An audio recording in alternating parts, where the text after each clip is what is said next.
Hello guys, नमस्ते, प्रणाम। कैसे हो आप सब लोग? गाइस चलिए स्वागत करते हैं आप सभी लोगों को शिवा के ब्लॉग में। गाइस जैसे कि आपको पता होगा कि हम इस समय जमुई में खड़े हुए हैं, ठीक है। जिला मिर्ज़ापुर है, जमुई बाज़ार है। और हम गाइस यहाँ पे आए हुए हैं। हमारे मिर्जा दादा का जो है कि पैर फ्रैक्चर हो गया था, वहाँ पे उनका प्लास्टर लग रहा है। आइए ले चलते हैं हॉस्पिटल, आपको दिखाते हैं। वहाँ पे बोर्ड लग रहा है, सामने लिखा हुआ है चिकित्सा सेवा क्लिनिक।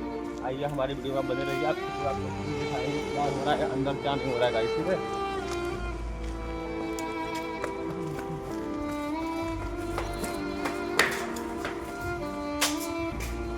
आइए गाइस, आप में बने रहिए हमारे वीडियो में और आपको सारा प्रोसेस दिखाएंगे क्या बन रहा है यहाँ पे, क्या बन रहा है, ठीक है। चलिए तो ये इधर अंदर आपको हमारे डॉक्टर साहब हैं और हमारे मिलन भैया हैं, जो कि मतलब इन्हीं का पैर फ्रैक्चर हो गया था और मुझे प्लास्टर लग रहा है यहाँ पे, पक्का प्लास्टर लग रहा है अभी।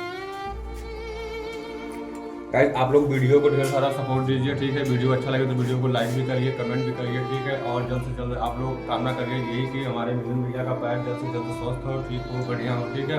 क्योंकि ये वीडियो नहीं बना पा रहे हैं, ठीक है। पैर टूटने की वजह से अपना वीडियो नहीं बना पा रहे हैं। प्लीज़ आप लोग सपोर्ट करिए, ठीक है। धन्यवाद, मिलते हैं नेक्स्ट ब्लॉग में।